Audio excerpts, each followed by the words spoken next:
Jina langu naitwa Suleiman Daudi, ni mkazi wa Malabi. Yaani kwanza kabisa gari ilipotoka stendi, bodaboda walikuwepo hapo wanapandisha hivi, kawakosa kuwagonga. Baada ya kuwakosa kuwagonga bodaboda, gari hiyo ilikuwa na mwendo mkali sana. Ilipofika hapo dereva tayari ishamshinda, ndio kudondoka tu hapo. Ndio ilivyokuwa tu. Sababu pale mwanangu, yani nimekuta chuma iko hivi. Watu wako nje, vichwa viwiliwili, miguu nje, watu wamekatika miguu, watu wamekufa. Mlivyokuta tukio hilo mlianza kuchukua hatua gani nyinyi kama wananchi?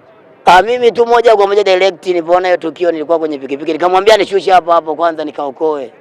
Ndio nikadondoka, nikaanza kusaidia kubeba watu, kubeba gari katushinda, ndio wakaja kutupa support. Na pia nashukuru jeshi la polisi wamesaidia kwa sababu wameleta hilo greda hilo. Singekuwa hilo, wote walikuwa wanakata moto. Na maana kifupi ni kushukuru tu jeshi la serikali la polisi. Lazima moto wamesaidia, wanatupatia support sana. Ndio nachoshukuru tu cha kwanza, nashukuru kwanza support ya serikali ya zimamoto. Jeshi la zimamoto wametia support kubwa sana, tena kubwa sana, tena kubwa sana. Niko kwa chini pale barabarani, naona ajali imeanzia kwenye kona pale, iko mwendo sana. Inafika kwa maeneo haya hapa, nikaona gari imeanguka. Ilivyoanguka kwa kweli nilikuwa kwanza kama vile kukimbilia na kukimbia paka hapa. Nilipofika hapa wananchi wakawa wamejaa, wananchi wenyewe ndio wakaanza kuokoa. Watu wengi wametolewa kwenye hii ajali. Watu wengi wametolewa, wako majeruhi na watu wengine wamepoteza dunia. Kwa kweli madereva apunguze mwendo. Mwendo aliokuwa nao ni mwendo mkali sana. Mimi ninafanya kazi ya bodaboda, nilikuwa napeleka abiria stendi. Kabla nilipokaribia hapa nikaona watu wamejaa, nikasema ngoja tukaangalie. Nimefika hapa kukuta gari imeanguka hapa. Umeona? Nimekuta gari imeanguka hapa. Kwa kweli madereva ndio wapunguze mwendo. Inaonekana hii gari ilikuwa iko speed sana, na nasikia imezunguka mara 3 mpaka kuja kufika hapa. Mimi naitwa Hassan Asmani. Nilikuwa nimepaka basikeli pale, mteja akaja akaniambia nipeleke. Wakati namleta nimepiga hatua kidogo kama kadhaa, tutasikia huku nyuma pu. Yaani vumbi kali sana. Nikamwambia shuka tuangalie kuna nini. Akasema kuna kitu. Tukasogea mimi na yule mteja wangu, fika hapo tunakuta gari ndio imepinduka, watu wako chini wanalalamika. Ndio baadhi ya watu wakaanza kubinua ile bodi, na mimi mwenyewe nikiwepo kuwachoma baadhi kama watu 2 wakawa wametoka. Mimi ndio ushuhuda wangu hivyo kwa jinsi nilivyo mimi kwa macho yangu. Tunaomba vyombo vyetu sasa vya ulinzi na usalama ambavyo vina hususan usalama barabarani wahakikishe kwamba sasa hivi wanafanya wanakagua madereva wetu kabla kutoka pale, lakini wanakagua hivi vyombo kabla vijatoka stendi, kwa sababu hii leo ni ajali ya pili ambayo imetokea maeneo ya karibu na stendi.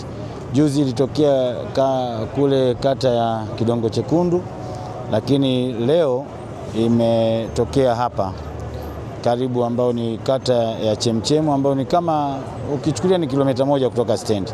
Kwa hiyo ajali ni kubwa kama mnavyoona ndugu waandishi, na sisi tunaendelea kushauri vyombo vyetu vifanye kazi. Lakini jambo la kushukuru ni kwamba baada ya ajali kutokea, vyombo vyetu vyote, jeshi la wananchi wa Tanzania, lakini na jeshi la polisi na wananchi kwa ujumla, walitoka mapema na kuja kuendelea kutoa msaada kuhakikisha wanaokoa majeruhi, lakini wanaokoa yani watu waliobanwa kwenye gari. Kwa hiyo tuendelee kushirikiana hivi, kwa sababu mambo haya kama unavyoona ni dharura. Ndio, kiukweli ni ajali mbaya ambayo sote tukiangalia tunashuhudia ni ajali mbaya, kwa sababu kwa namna unavyoweza kuona chombo cha usafiri jinsi ambavyo kipo katika hali yake, unaweza kutafsiri tu moja kwa moja kwamba ni ajali mbaya ambayo kila mwingine akiona ni kweli ni ajali ambayo inasikitisha sana. Inasadikiwa kwamba inawezekana ikawa ni mwendo kasi, kwa sababu ukiangalia mazingira haya ni kona kali, lakini ni eneo karibu sana, ambayo inawezekana pengine kama mtu alikuwa na mwendo kasi, manake kona imemshinda, ndio ikapelekea gari hii kudondoka hapa kama tunavyoona. Kwa hivyo tutafanya uchunguzi ili tukibaini chanzo ni nini, basi nguvu zetu tuelekeze kwenye eneo hilo. Lakini wito wangu sasa kwa madereva, kwa sababu sisi tutafanya kama serikali na vyombo vya usalama, lakini na wao pia kuzingatia taratibu zote za usalama wa barabarani, kwa sababu katika eneo hili ukiangalia ni eneo fupi sana kutoka stendi. Sasa ukipata ajali katika eneo hili lazima wote inatutafakarisha, manake pia na wao wanapaswa kuchukua hatua. Mpaka sasa hivi maiti ziko 4, kwa maana watu wazima, watu wakubwa ni 3 na mtoto mdogo mwaka mmoja ni 1.